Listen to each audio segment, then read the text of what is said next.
We were going to start with the spread, so I'll just leave them open so you guys can see them. Quickly, though, I want to say this has been the most entertaining slate we have had all year in terms of entertainment, but one of the more frustrating slates to win in DFS this week. And I know Evan had a point on the Bills and just like expectations, basically, of the Bills and expectations. And I just want to open up by saying that this slate was very fun, and I expected to win a lot more based on how many points and how much we got right, which we will hit on in a few minutes. But it's just you had to correlate it just right, just kind of like the spread. You can kind of have the right game environment. You can kind of foresee certain things, but everything has to go right. And I'm willing to accept those weeks too because, like I say, it was an entertaining week, and that's why you do DFS. We do it for entertainment. So like, make sure you bet responsibly, but that also means having fun. This week was a lot of fun to watch, and we'll explain why in a bit. But Donnie, I'll kick it over to you, and we can talk more about the spread pick specifically. Yeah. So our group pick, it won, baby. It's been a couple weeks, but it won, bringing us to 3-7 as a group. I think we turned it around. I think we're gonna finish at least even. Well, we can't finish even unless we push, but I think we're gonna finish out strong. Logan had Titans plus 2.5, Jags plus 3, putting him at 7-13 on the season. Gov, he continues his streak of getting a push. With that Chargers plus 3. Well, what can I say? The games are good. Sometimes Vegas is right. Texans plus 6. I mean, pretty good in the lead at 10-8-2. It's going to take a couple weeks for anyone to catch up to him now. I got both wrong because the Ravens choked. Thanks, Lamar. Saints minus 2.5 also was wrong. 8-12 on the season. And Evan had Steelers plus 3, and we'll get to it in a little bit. Bills minus 7.5, putting him at 9-10-1 on the season. I did call it last week, didn't I? Yep. They went out of their way to hurt my feelings once again. Okay, I do want to say this before we get too far into this Bills conversation. Can we take a deep breath and realize this Broncos team isn't as bad as we made them out to be? I've been saying that for a while, a little bit, because I like Sean Payton, but he's also we made them out as this great team before this. Well, not everyone, but 2 seasons ago at least, most people made them out as this great team. Mm-hmm. Again, we fell for it, a lot of people, including myself. Then they failed these expectations. They got blown out 70-20, was it?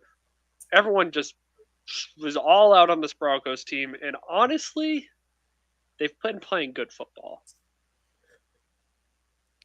So good for what talent they do have, which is not really a lot. I wouldn't call them a good team still. I would say they're a very well-coached team. Yeah, they are. They're good situationally. Like, when it comes down to coaching decisions, Sean Payton still shows that he's a good coach. They won that game because they had 2 fire drill field goal kicks where the time was ticking as they were kicking both field goals. They actually missed the last one, but because the Bills had too many people on the field, which speaks to Sean Payton's philosophy, I think, to confuse the defense or confuse the special teams, I guess, in this matter, to make sure there was chaos. And that, to me, was coaching. That was a brilliant coaching job to get them on before the end of the half, and then to basically make it a fire drill situation, like I mentioned, at the end of the game. I credit that mostly to coaching, getting the 12 men on the field violation.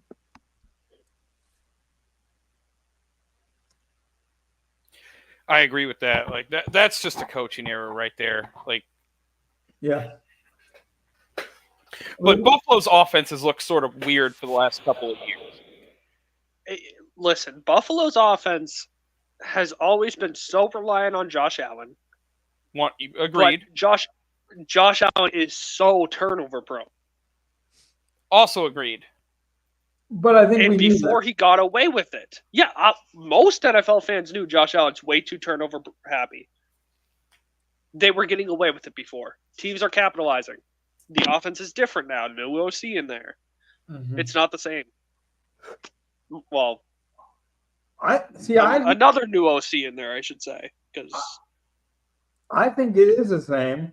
I just think we're seeing the bad variants of a Brett Favre style quarterback.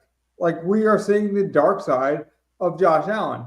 Now, that's not to say the lightsaber won't come back out again, and we won't see the gambling, the fun, the Vegas side of Josh Allen. But I think that's the real key here. And I know Evan has a longer discussion here to have, but as soon as you said you had a Bills, kind of rant, I was like, this is going to be based on expectation, because it's just like DFS. When you expect, like when you pay for a Christian McCaffrey or an Austin Eckler or a Lamar Jackson, like your expectation goes way higher for those type of players than a Brock Purdy, than a Will Levis, and people would always kind of make fun of me for playing these cheap quarterbacks, but like part of that's just taking the pressure off. Like, I don't need as many points, literally in fantasy or in real life, when I don't have that much invested. Now Josh Allen has all this offense invested in him, has the championship pedigree kind of bestowed upon him, and now it's ready. We're ready to see it. It's not a cool come up story anymore. It's like, okay, you're supposed to be the guy. Oh wait, you're not the guy. Now I'm mad, but I still think he's the same guy. I agree. His ranking has not really changed for me, because he's always been turnover prone. He's not my style of quarterback. Mm-hmm. I think it's very hard to win a Super Bowl with that style. I'm not saying it's impossible, but they need, a lot needs to go your way to win a Super Bowl as it is. I don't need to add more onto that. I disagree. Matthew Stafford would say, hold my beer. It took a long time for him to get in a Super Bowl situation. And it took Aaron Rodgers a long time to get back, if he ever does.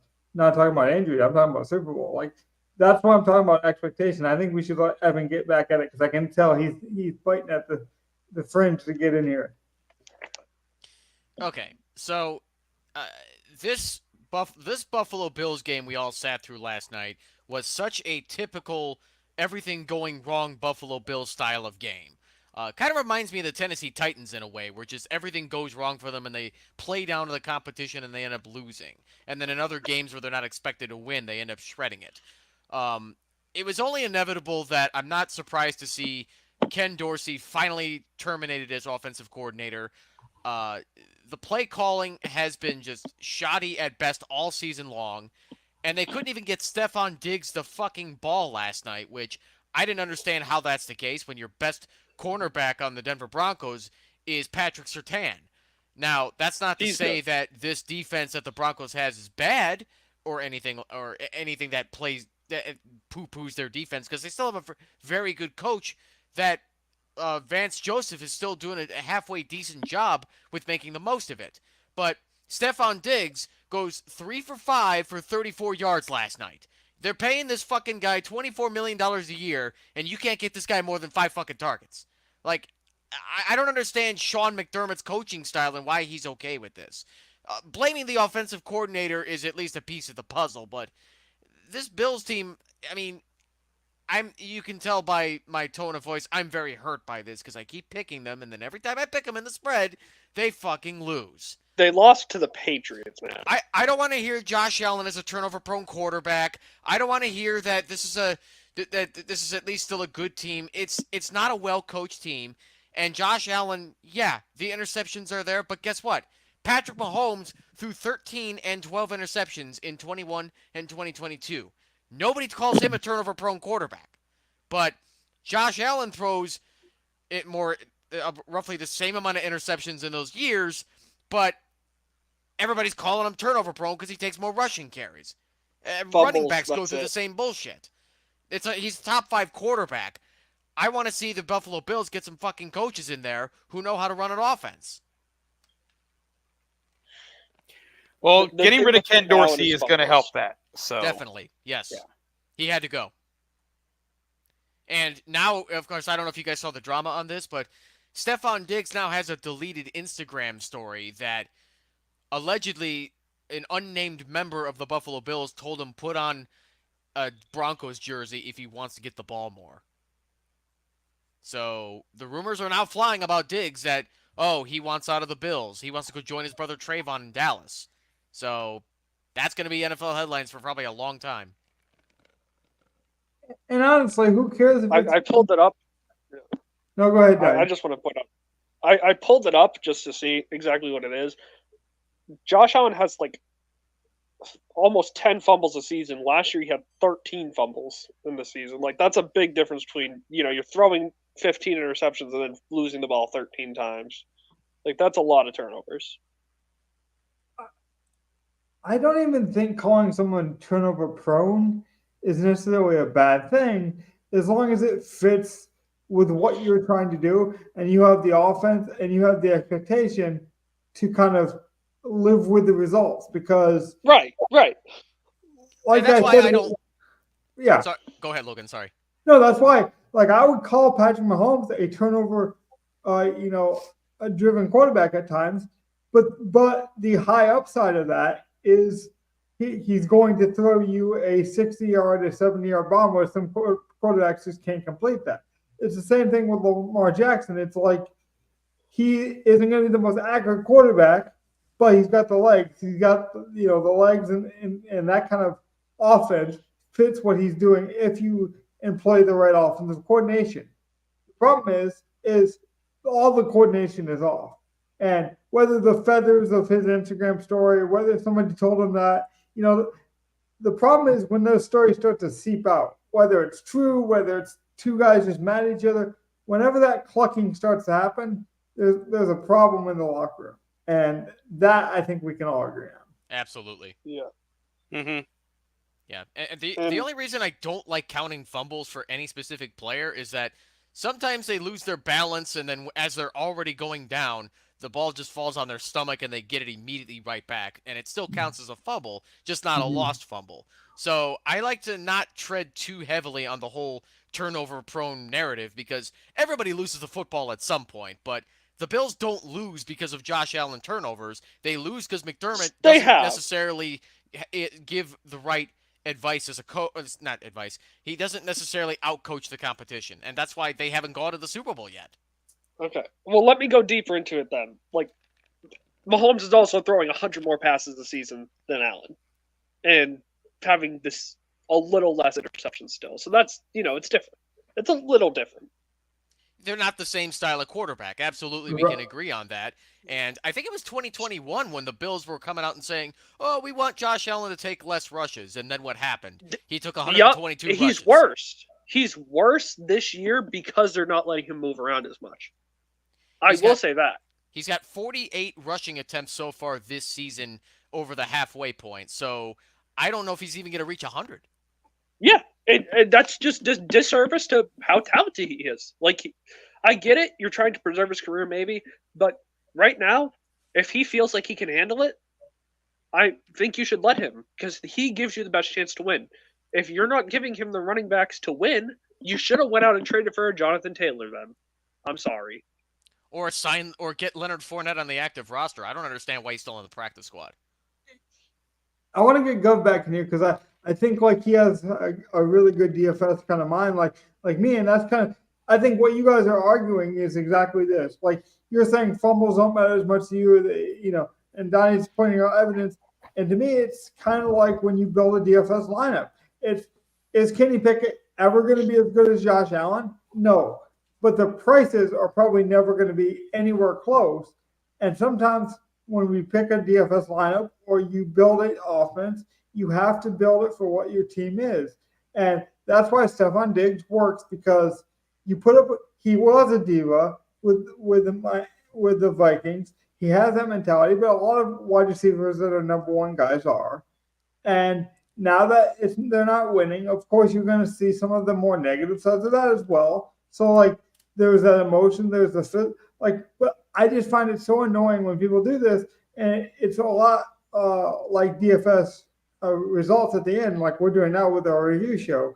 It's once the reviews are in, then people want to react. Well, if I would have played this 3K wide receiver, if I would have played Noah Brown instead of Rondell Moore, I would have won the money too. It's like, yeah, everyone with hindsight could say that. If we want to move on to Kenny Pickett, it's worth noting that he's been taking really good care of the football since week 5. Speaking of Steelers, Mike Tomlin named James Warren as the starting running back. Jalen Warren? Jalen Warren. I don't buy that. It's a 50-50 split, basically. Yeah, I think it's not going to change what's being, how they're carrying the ball, but I mean, maybe it's nothing, but I think it's kind of something to, have that, okay, you're the starter to Jalen Warren. I think it might be better for Steelers fans are disappointed now. This hurts the whole. We're lucky a lot of first-round running backs have been working out, because when he was drafted, it was at the, running backs shouldn't be drafted in the first round. And he kind of supported that. But I will say I am wrong about that. Running backs can be taken in the first round, and it makes sense because they've been so valuable lately. Yeah. So I'll submit to that. And the problem when Najee Harris was drafted in 2021 was that the Steelers had horrible guard play, meaning that their run blocking was practically non-existent. Yep, James Conner left because of that. Yep. I mean, and they never had to use a first-round pick if they were able to keep James Conner.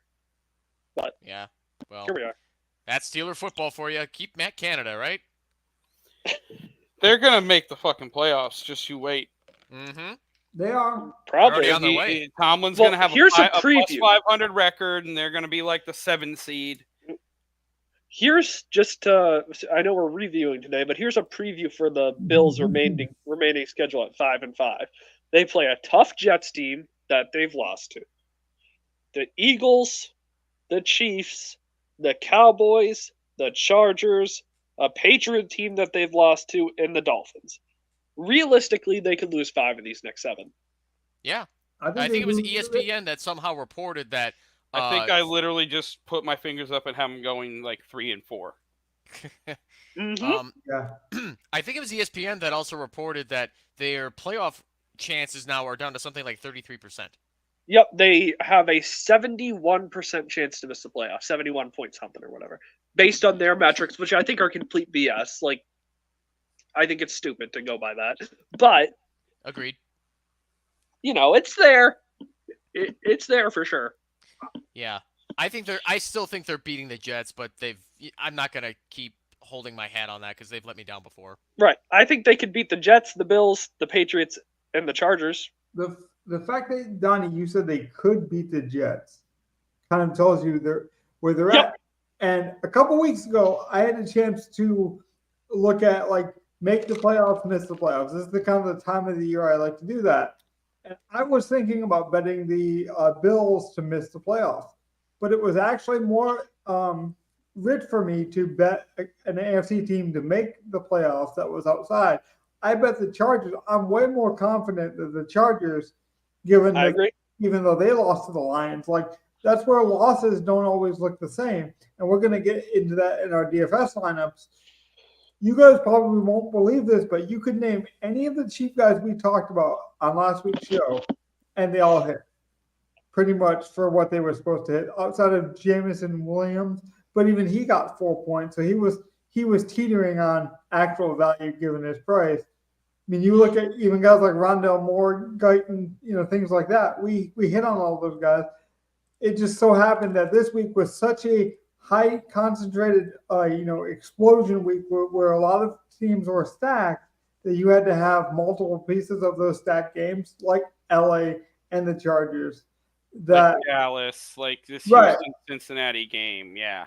I mean, I think it was Dak Prescott and Jared Goff put up 70 points combined, and then you had their weapons on top of it. I mean, it was something crazy. So it was just one of those weeks. But seriously, every cheap guy we mentioned on that process show hit. In fact, if we had played, a slight variation of our lineup, we go from winning $2 to winning it all. That's how tight this week was. Like when you look at the difference between, like, I want to say 20th place and first place, it was literally within a couple points in a lot of tournaments this week. Gov, I'll let you lead off the lineup review and anything you saw from lineups this week, but I just saw that and thought that was a good transition. Well, when I was reviewing this week, like the games that I was on, all the games that seemed to be the games to play this week seemed to actually hit. Like this was a week where like a lot of the games seemed like I heard people saying that this week seemed kind of ugly like it had been the last couple of weeks, but this week also had a couple more 40 totals than the other weeks have had. So it was kind of better. Like we knew the Chargers-Detroit game could have a lot of scoring. We knew Dallas should have blown out New York. We knew that Arizona-Atlanta game had potential in the afternoon. We knew Cincinnati-Houston had a lot of potential in the morning. Like the only one that came out of nowhere was Baltimore-Cleveland, and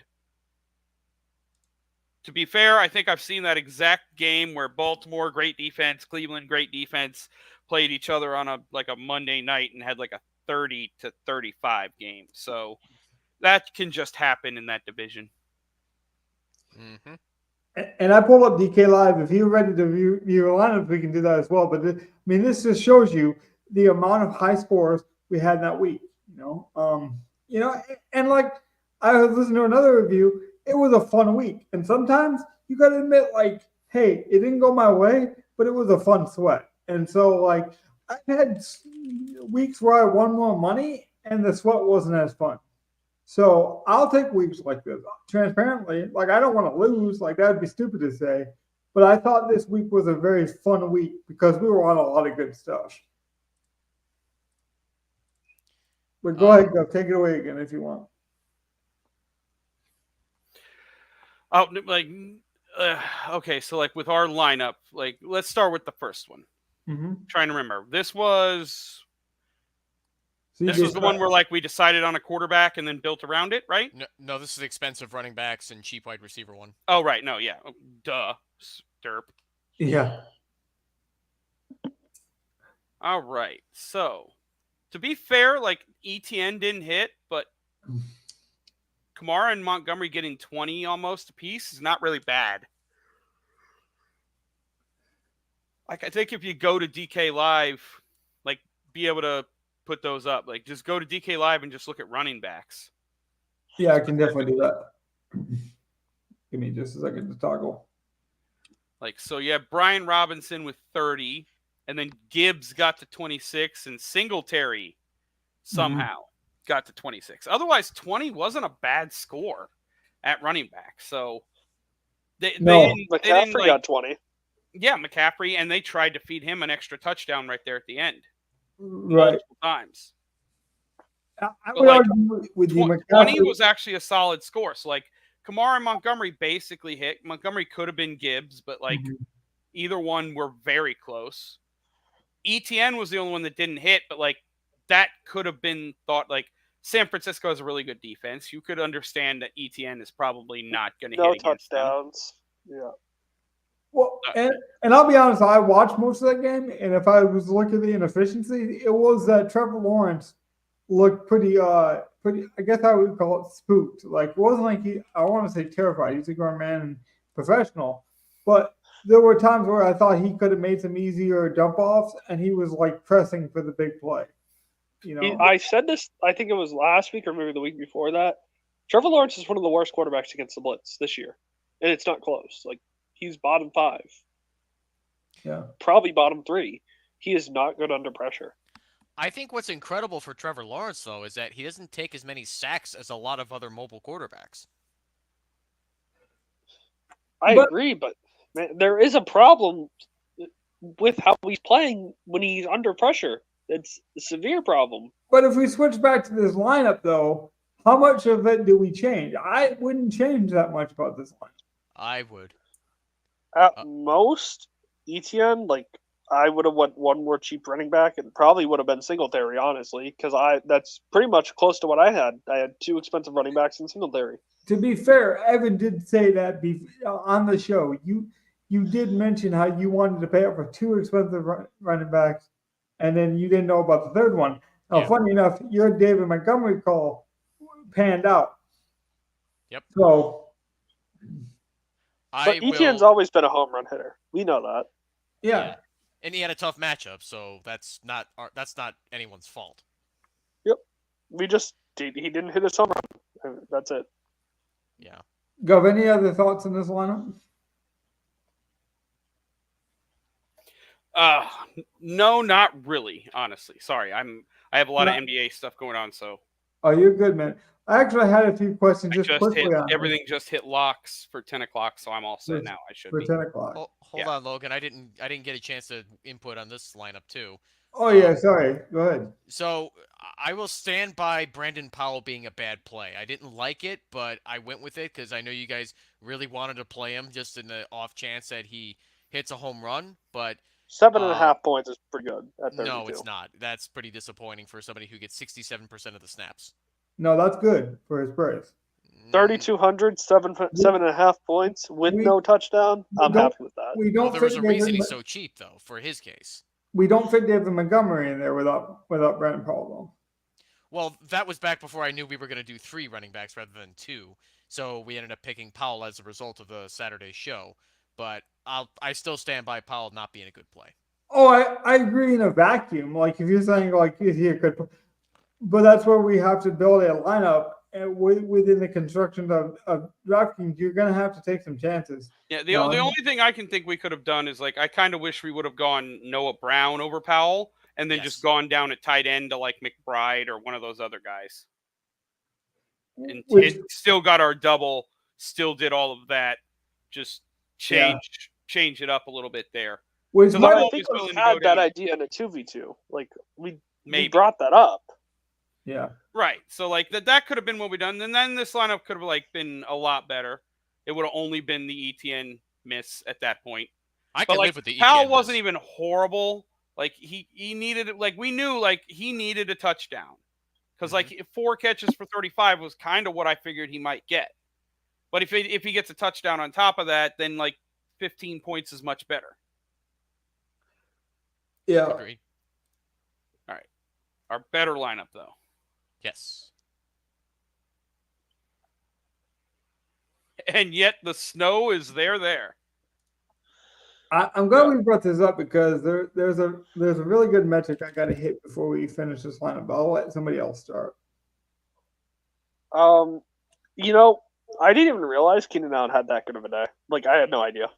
Oh yeah, it completely went over my head, I guess. 175 yards, a monster. But absolutely. Donnie, I think that's important. Why? Like, honestly, I don't think enough people do this in hindsight. They don't admit that, hey, I missed this big play, or hey, I should have been on this big play more, or like, hey, I just missed a big opportunity to watch greatness. Why did you miss it? Like, it could easily wasn't on. It just wasn't on my channels. Fair so enough. I completely missed it, and I wasn't paying enough attention on Sunday 2 games, and I just didn't realize. Like, I knew that Lions game was great. Yeah, I had Goff, I had Amon-Ra. You know, I got pieces of it, but god damn, Keenan Allen, he still got it. He still has it. You didn't have the bring back, I feel like that matches Keenan Allen's whole career well, not whole career, but most of his career where he has an elite caliber talent. He's been top 15 for 1, 2, 3, 4, 5, 6 seasons so far, and not enough people talk about it. He's still got it, man. Yeah, he's 31, 10 years experience, and he's still performing at a high level. Herbert loves him. I do think he's going to be the Tom Brady of wide receivers. Like, we are on pace for an Anquan Bolden, like Larry, like his skill set and the way he kind of like treats himself, and even like some of the injuries. I felt like he was very smart in his comeback to those injuries. He never really rushed any injuries. I just feel like he's kind of, handled his body very well, like very, very well maintenance wide receiver. He's never relied much on his speed. Those type of guys can just play for another 10 years, I feel like. Never been a diva either, which is kind of nice. Not many of that, receiver-wise. Right. So, I think that's going to be Mike Evans before Keenan, though. Maybe. Why can't they both do it? Yeah, they might both it's, do it. It's possible, but yeah, I mean, it's just Mike Evans has performed at a. Well, he's also been mostly free of major injuries, unlike Keenan, which is unfortunate for him. But I don't know. If Keenan didn't get hurt in the what we would call his prime, I guess, I think we'd look at him in a much better limelight. Yeah, I mean, he was always hurt in San Diego, and then once the Spanos stole the team to Los Angeles, he's been elite. Yep, pretty much, dude. Keenan Allen, I don't talk about it enough, and I really think he should be one of my favorite players in the league, just because like he does everything right. It seems. Yeah, the only time he's ever bad is when he's not on the field because he's hurt. Because he's Yeah, hurt. exactly. Mm-hmm. So, Logan, is this our cue to give our feedback on this lineup? yeah, go ahead. Yeah, Anyone any feedback? Sure. I know that Gov really wanted to play JMO here.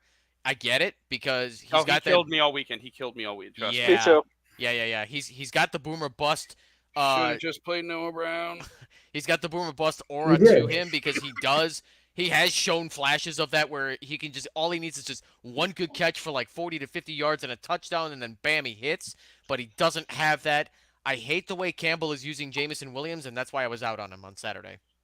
Well, is it Campbell's fault or is it JMO's fault? Really, let's be honest. I think it's a mix of both because JMO has had trouble with the dropsies, and that happens to some wide receivers in some years. Deontay Johnson was one of those wide receivers where he had a ton of drops, and then he fixed it. I think that could possibly be JMO too. Hold on, I gotta call you out, Evan, on this one. All right, let's hear it. And I was gonna mention anyway, so I don't want to seem like I'm piggybacking, but a lot of times with cheap wide receivers, what do we want? We want volumes. We want volume and targets, right? We want opportunities. Like that's what, and then you hope they end up like Brandon Paul and they end up in the end zone. GMO is a deep threat guy, and you picked David Montgomery on that 70-yard run that David Montgomery had. He only scored that because of Jamison Williams. Jamison Williams covered 30 yards downfield, was the lead blocker on that play, and cleared out two defenders that would have easily tackled David Montgomery in that play, proving that Jamison had a role on that team, had a role in the rushing game, which means he's on the field. And I think with a cheap guy like that, that's what you want. Like if that was Justin Jefferson's output, then you could rip me on this. But like when you have a cheap guy, sometimes you just want to make sure he's going to be on the field, he's going to get targets. That's what Jamison Williams is. Yeah. And you know he's going to get the deep targets, which obviously is a different type of receiver than Brandon Powell. And that's what I was just talking about too, Logan, is that all it takes is just that one good throw for him in his case. But with 52% of the snaps and only 2 targets, that's a good example of why I don't like it. And I love the fact that he's a phenomenal blocker. That's key. But we care about fantasy points on the show, right? And there's no good points for blocking. I wish there would. That'd be entertaining. But right? we kind of got it, though, is what I'm trying to say, because our first lineup, we had David Montgomery. David does not score without Jamison Williams on that play. Okay, and I get that. That's totally fine. But quite frankly, if it wasn't him and if it was somebody else, then would we still be having this conversation? Because would they be able to run as far? And that's the thing. I don't really care how they get their points. I just want them to get their points. Yeah, but price does matter. That's what I'm saying. Like, if he was Justin Jefferson's price, we would expect a lot more. But when you have a 3K wide receiver, 7 or 8 points does get the job done sometimes. And it's not a Wendell Robinson situation where you're like, he can never break one. He's got to get the short target near the end zone. You play Jamison Williams with that Deshaun Jackson-like breakaway speed. Well, Wandale's situation is way different than what Jamison Williams is going through right now, and I can't wait till next year if the Giants draft a quarterback, Wandale is going to be in my lineup pretty much every week until he gets priced up. But I just think you got to know why you're playing it in this lineup. It made sense. It was a bring back. It made sense. It didn't work, but I want to mention how it does make sense. I mean, I will disagree with that, but I would have settled on Josh Reynolds. I shudder when I say his name, but I would have rather played him over JMO. but maybe I'm crazy. He had a worse day. Like the ideal double would have been Laporta. But like I was on Jame all weekend. I thought, just like Logan's saying, like he's on the field. He could get the opportunities. He has big play potential, which is like one big play will pay off his salary. That's Right. the real thing with him. And like when you're in the concept of playing the double stack of that game, hoping it shoots out for, I don't know, 41-38, like that's what you're playing for. It just didn't go our way. He could have easily had another catch for 40, 50 yards and a touchdown and paid off. Let me make this point just so people can say that, me and Evan agree on some things a lot, in the philosophy of it at least. I like that you say you would play Sam Laporta, because Sam Laporta did not score the touchdown, had a down game given his rookie production, but like he was a better play. But if you're looking at hindsight, a hindsight guy that's just looking at the end result would say, well, Brock Wright scored the touchdown. Maybe I should have played him at minimum. There's a difference between playing minimum and cheap guys versus playing guys that make sense. To me, Jameson Williams didn't get there, but he made sense. Like he's not just a 3K wide receiver to make it to jam him in. Like I wouldn't do that with Brock Wright, even though Brock Wright scored like 10 points because of the touchdown in the long run at the end. He was never a good play, even though he outscored, Jameson Williams, for example. Yeah, Exactly. You'd be galaxy braining it with a Brock Wright. Right. Like J-Mo's not a galaxy brain. He is legitimately, at worst, the third wide receiver on the team, getting snaps. He just didn't get the targets I was expecting in what ended up being a shootout of a game. I would have thought he would have got a lot more. Like Donovan golf throws Peoples-Jones. for 300. Like He was injured. Peoples-Jones was. I know. No, well, he wouldn't have played anyway. I don't think. Just getting in the system essentially, but that's something we got to think about in the future. It's definitely something you got to think about, but not yet. Not yet, but he's creeping up if J-Mo doesn't step up his game. we'll see about that. I don't know how much longer we want to spend talking about these Lions wide receivers, but I did want to ask Logan, like, first of all, why the fuck is the number 12 pick in Jameson Williams not being used with the ball in his hands? And number two, is Donovan Peoples-Jones a legit threat to Jameson Williams' playing time?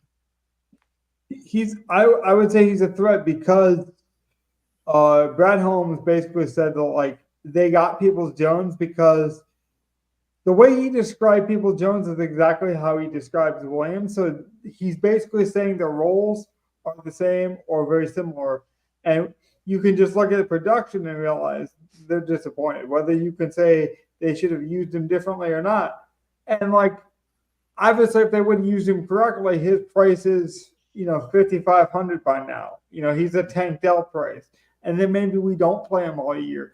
And so, like, even as a DFS play, we have to look at what's possible, what's likely, and then we have to project what we want to happen a bit, when it comes to these things. And I think that's why Donnie brings up Peoples-Jones, because they're like similar, body type, similar style. And like maybe we get that lower ownership next week, But I will say,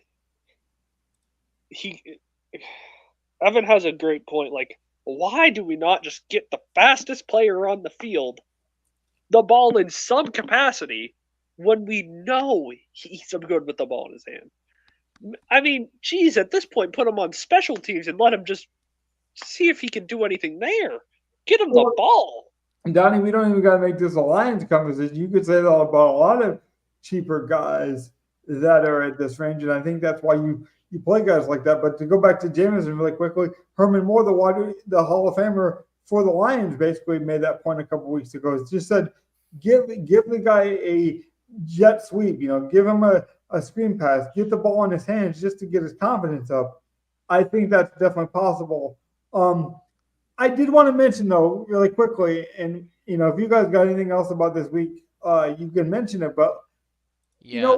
We spent so much time building lineups and structures, and I just want to prove that we were on a lot of good stuff, and I played a lot of what we didn't play or, like, couldn't fit in a lineup because it still made sense, and I'll pull it up here. You guys laugh, but I did play that Jalen Guyton play.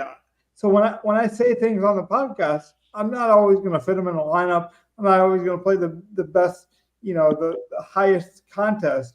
But when I tout something, when I believe it, I usually do play it. And if I don't play it, I'll explain why. I thought this lineup made sense.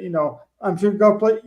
I know, for example, I played Noah Brown, in the lineup. But we also can't do that thing where it's like, oh, if I would have played all my good plays, I would have won $2,000 or I would have won first place, because that's not fair to your process either. You guys got anything on that? Can we talk about the Giants defense got 0 points even though they got 2 interceptions? That's so disappointing. As somebody who also played them in the lineup, Yeah. I'm just amazed the Giants even got 17 on the board. They weren't negative points. Wow. Yeah. They were not. That's because they got 2 picks. But Logan, you got me there about Jalen Guyton. I'll go fuck myself about that one. He got 79% of the snaps and 6 targets with that touchdown. 41 yards is not a lot, but it was enough. So yeah. Well, Gov mentioned it live. He said you got lucky with that touchdown, and it's like, yeah, in some ways you do. If Powell does it, he has the same stats essentially. Right. Not exactly. Not exactly. Guyton got a lot more playing time than Powell. Playing time, yes, but same exact points if you get the touchdown. But that's kind of the Jameson Williams point as well. It's like playing time. He makes a run block that springs David Montgomery. That doesn't show up on the stats. So that's what I'm saying with wide receivers. We just want wide receivers that get targets that are on the field. And Run Pure Sports Tony does it all the time. He thinks, okay, because it's DraftKings, for example, he kind of does basically what we did this week with our running backs. His philosophy basically is this, that because we play in a PPR website like DraftKings, he pays up for running backs, and he always takes the cheap wide receivers that are expected to get a lot of targets and a lot of volume because it's so much easier for wide receivers to pay off. So he rarely pays up for wide receivers and always pays up for the safety of running back.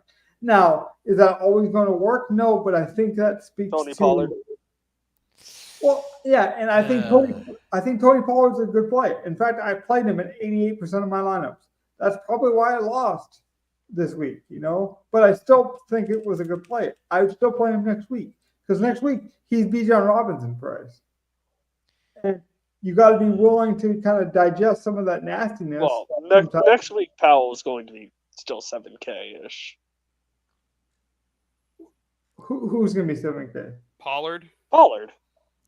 He's 6,600. No way. Yep. That's how. Because he shit the fucking bed and everyone played him. When you're highly owned and do nothing, you drop in price. Yeah. Just like when you're highly owned and do well, you jump up in price. I guess I'm. Well, what do you think Keenan Allen's price is? If we don't know it yet, I do know it. It's probably like 9K. Did he hit 9K? Is he up more. there with? Yep. It's more than 9K. Yeah. No, he's exactly 9K right now. Is he? Yep. Well, it won't change. He can't change. They can't change it. Yeah.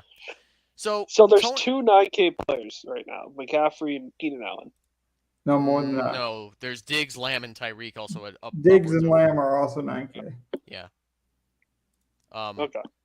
So Tony Pollard was somebody that I was not high on all preseason, and he was going to be somebody that I was not going to draft in any of my traditional fantasy football leagues. I went against my gut, and I picked him when he fell my way, depending on draft cheat sheets that I was using at the time. Mm-hmm. And I'll be damned, he's not coming through so far this year because he is exactly who I thought he was, which is I've never been a fan. I've never been a fan of him either. There's all this hype. Oh, Tony Pollard's better than Zeke because he was more explosive than Zeke for the last 2 seasons he was there in Dallas. But here's the problem. Pollard, he's finally getting better at pass catching, which he wasn't good at before, but he sucks at blocking. So as a result, you're going to see other guys like Rico Dowdle come in and handle some of the blocking work as well, which means anywhere between 20 to 28% playing time. So Tony Pollard, to me, is similar to my criticism of Joe Mixon. It's funny because you guys probably won't believe me, especially Evan, because he hasn't had that much time with me. I'm not a Tony Pollard guy at all. I didn't believe in him this season at all. I don't have him in any of my best ball spheres. Don't have him in any of my home leagues. I've never really. This is the most I've ever drafted him in DraftKings, I think, in my history. But it's because of the receiving upside with the carries, and his price keeps dropping. And I love it when a wide receiver opposite game style, like passing script, is doing really well, and the running back on the same high-powered offense keeps dropping in price because eventually that narrative is going to flip. Maybe, hopefully. I mean, that's kind of the marketable game I'm playing here. I don't like Tony Pollard the skill set, but I think at one point CeeDee Lamb's going to fail, Tony's going to pop, and if he's getting closer and closer to that Bijan Robinson, that's when you want to buy into the market. Wait, why would CD fail? Because his price will get so high that, like, at 9K, you basically need 30 points from him. Yeah, I don't think you're going to get that. Well, it takes a lot. I mean, I think it was something like, wait, where's his game log? Yeah, so I mean, he's had toward the beginning of the season, he was averaging less than 20 points per game for 4 weeks. Exactly. But that doesn't mean he's a bad play, even at 7,000. Not at 7,000, but he's bad play at 9,000 if he gets 220. I don't play anyone besides McCaffrey at 9K. Yeah, I was gonna say, how many 9K guys even get played by people who want to? Oh, build an Tyreek will get optimal played. lineup? Tyreek and McCaffrey will still get played. Tyreek won't get played by me past September because he gets too high price, but I know in September he's going to get like 200 yards at least one game. Yeah, exactly. Because of that potential and that ceiling. Like, those two guys will still get played at 9K, but like this week, yeah, Keenan, Diggs, Lamb, they're not going to come in with any ownership.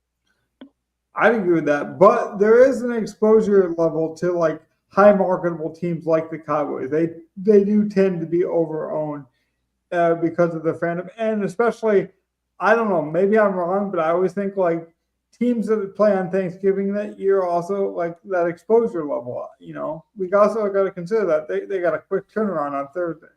I have a question on that point though, Logan. So obviously the Cowboys do have a nationwide fandom, which they've had for decades, but how much of that really does play into DFS, whereas Tony Pollard just happens to be one of many pieces the Cowboys have who are worth playing?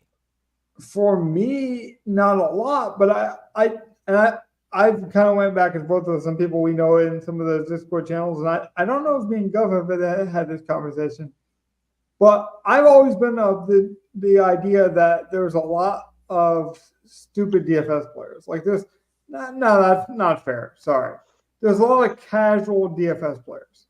Like this niche podcast community gets kind of like under a microscope. It seems bigger, right? But there's a lot of people that will just put together for example, Thursday, Thursday Thanksgiving slate next week.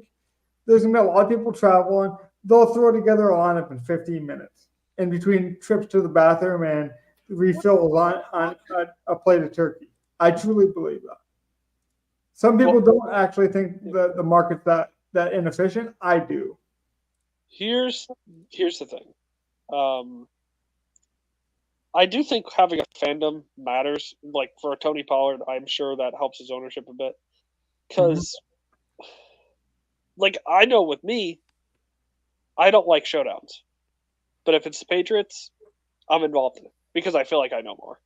So it's just, if you feel like you know your team well, you're going to play guys who you feel like you know or avoid guys specifically.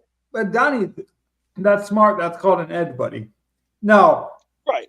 Do you actually have that edge because you're a fan or don't you? I think there are people that have a tremendous edge because they know players and they know, like Gov does tremendously well at Showdown. I truly believe whether it's basketball or football, Gov is one of the best people I know at playing Showdown. He's probably humble right now and not take that compliment, but I truly believe that. I mean, I got to say that I haven't known Donnie for too long, but he's been pretty honest about his Patriots all season long, and I've been trying to do the same about my Bears. Whereas, I mean, I'll recommend a DJ Moore and a Cole Kmet, And if they hit, great. If not, well, I guess you can yell at me on Twitter. But in any case, I Listen, like to think DJ that Moore's been a good play all year. yeah, absolutely. But being honest about your team is sometimes hard for a lot of the casual fans. Yeah, and that's why it affects DFS. Like, no matter how you look at it, that's why it affects DFS. Because a lot of people cannot be honest. I think I cut you off, Gov. What were you going to say? Oh, I'm reacting to other. Sorry, I'm a See, little. I told you would not take that Jordan comment very well. But No, true. it's not even that. It's not even that. Klay Thompson and Draymond Green and Jaden McDaniels just all got ejected from that Minnesota Golden State game. Oh, that's good for me. And there's no Curry tonight. And I played Klay Thompson because there's no Curry tonight. And now CP3 and Moody and Wiggins are going to go off. I'm sorry, that's happening in the background, and I'm like, while we're distracted on NBA, can I get a shout out? Can I get a shout out to one of my favorite players in the league right now? Tyrese Halliburton, 15 assists, no turnovers, and has not had a turnover in 32 assists. That kid is awesome. Honestly, one of the best. But let me kind of bring this back, though. That speaks to what we're talking about. We're talking about an edge. We're talking about being able to be reactionary and live with the results. That's what this whole show has been about, expectations against results. It's not to say that Draymond Green was a good play, bad play. Obviously, if you knew he was going to get ejected in the first quarter, Gov, you do not play him, Oh, agree. Well, here's the thing. We know with Draymond Green, that is a risk every time you play him. Right. Klay Thompson, it's not a risk. But that's true. That's true. Klay. That's exactly what I was going to say back to the edge point, though. There are players where you play them based on, okay, I know the risk of playing this guy, right? Like, if I play this guy, this might happen, right? That happens in the NFL. That happens in the NBA. Or, no, go ahead, Evan. Hey, Logan, Justin Jefferson's not a risk? Oh, wait. God damn it. Well, that's the thing is, like, Justin Jefferson, for example, his price is so much higher that if he gets injured, or he gets in an altercation like Mike Evans and when he plays the Saints, that's a risk as well. And depending on the price that week, you have to make that adjustment. That's kind of the Draymond Green point I was making. Yeah. All right, let's get off of that. So we don't get opportunity to talk basketball, and I love basketball. Damn it! Play ejected. What? I want to see the replay. What did Jaden McDaniels do? That son of a bitch. Oh, but okay. Let's go on to our Rainmakers for the week. Let's get off that. Yeah. That's cool. So, again, we can build two lineups. So, which one do you want to build first? Lawrence or Pickett? Well, what did it do last week? What did our Rainmakers do last week? Last week, both of them ended with about 58 points, which did not cash. But it was also, as we saw from fantasy scores, an unusually high cash line. Like normally like 70 or 80 cashed. I had lineups with 90 points that didn't cash. Extremely high week. Yeah. Like basically if you didn't play the Detroit Charger cards or the right Houston guys, you didn't cash. Or the right Dallas guys, you didn't cash. Like I had a lineup with Dak and CeeDee Lamb that didn't cash. Even had Bijan in it, who was solid at running back. Didn't cash. It was an extremely high week for that. So well, T-Law Ingram in this first one, I guess. T-Law Ingram? Yeah, I think you got to correlate. Well, yeah, it's easy to correlate because we can just play our Henry too.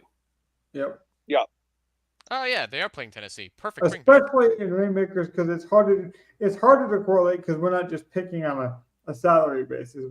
You have to pick the players. Man, I really hope A-Chain's back. That gives me 2 extra running backs to play this week. I was just going to mention that for you. I saw him up there. I hope he's back for you, buddy. So remember when we were upset when weren't you mad when you pulled him?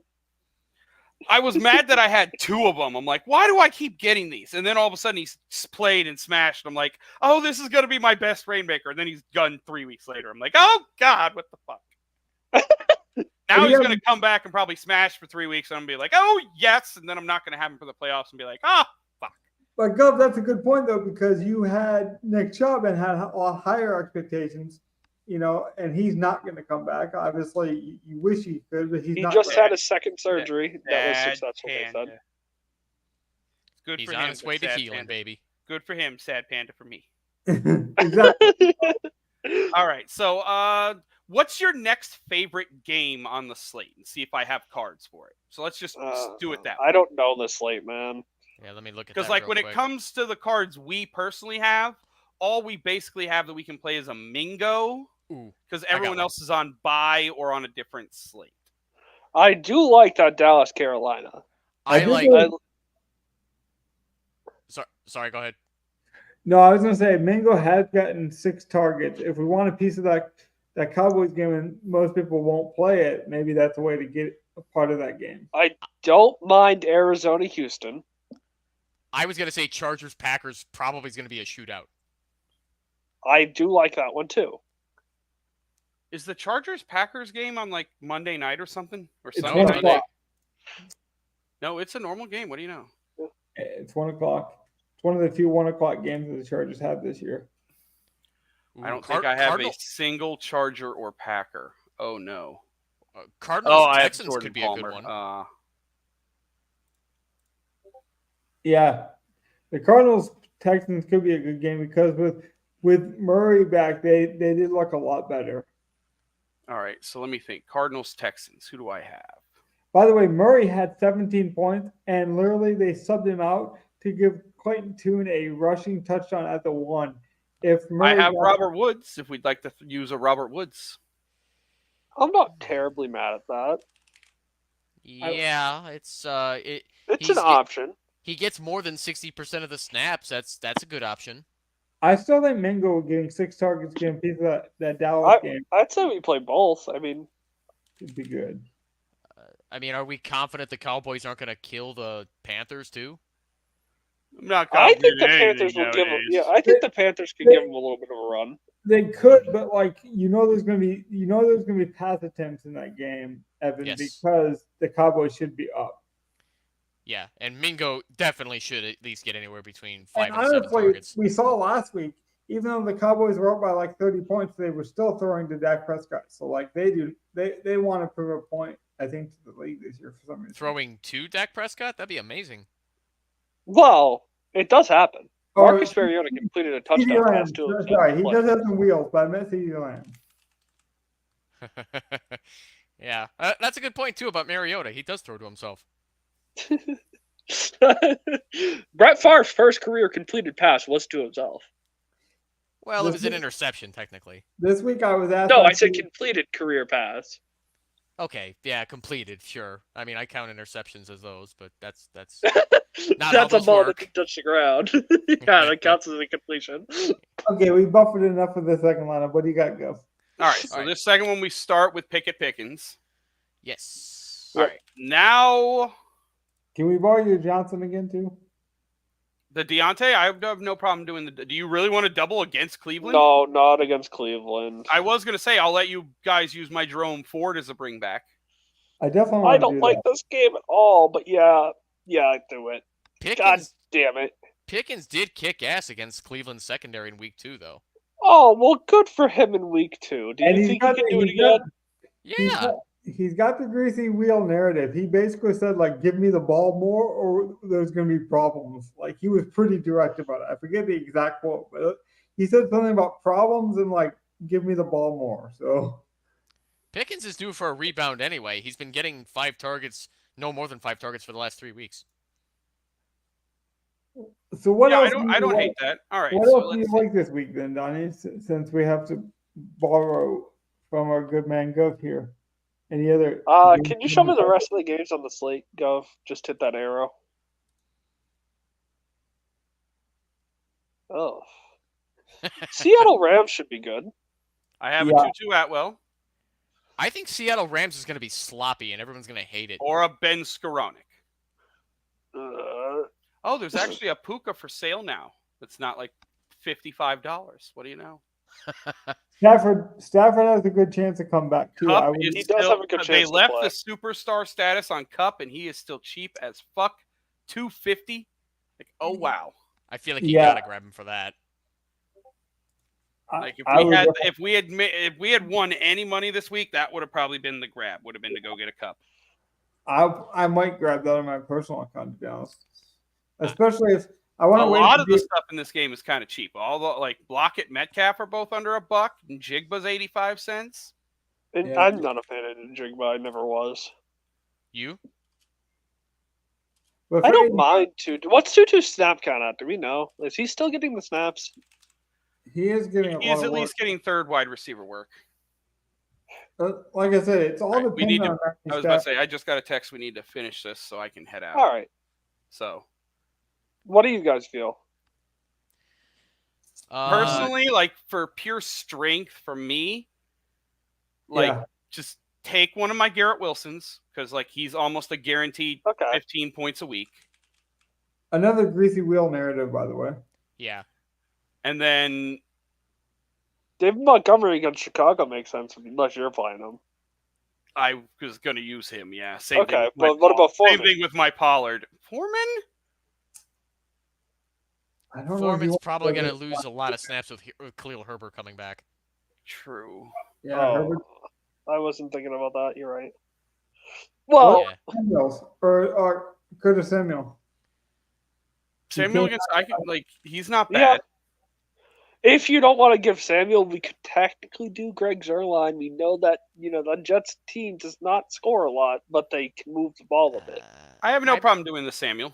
I have a minor problem with Curtis Samuel because he did revert to the number 3 wide receiver role. I think we could probably play somebody better.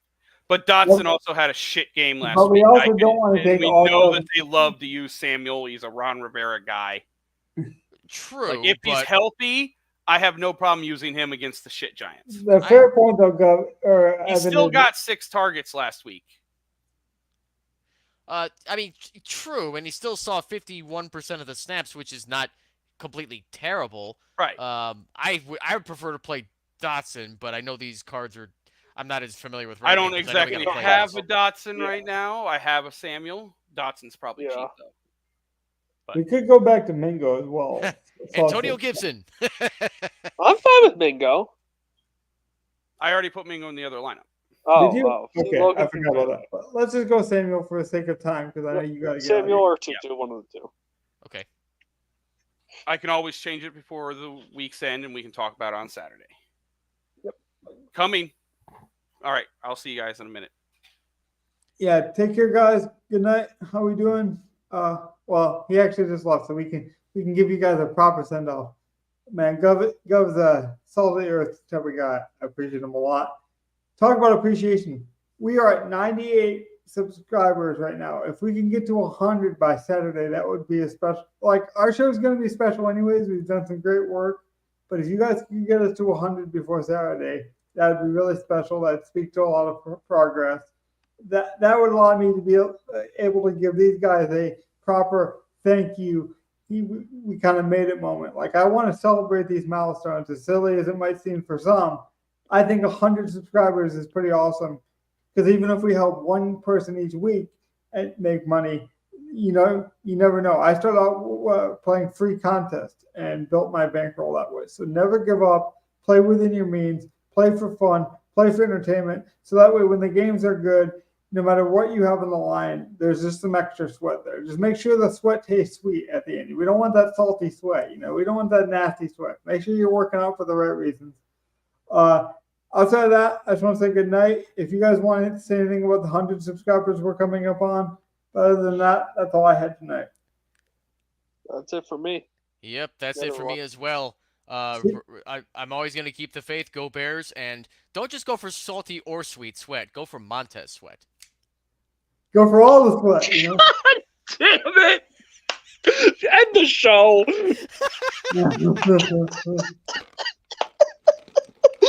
69 dudes.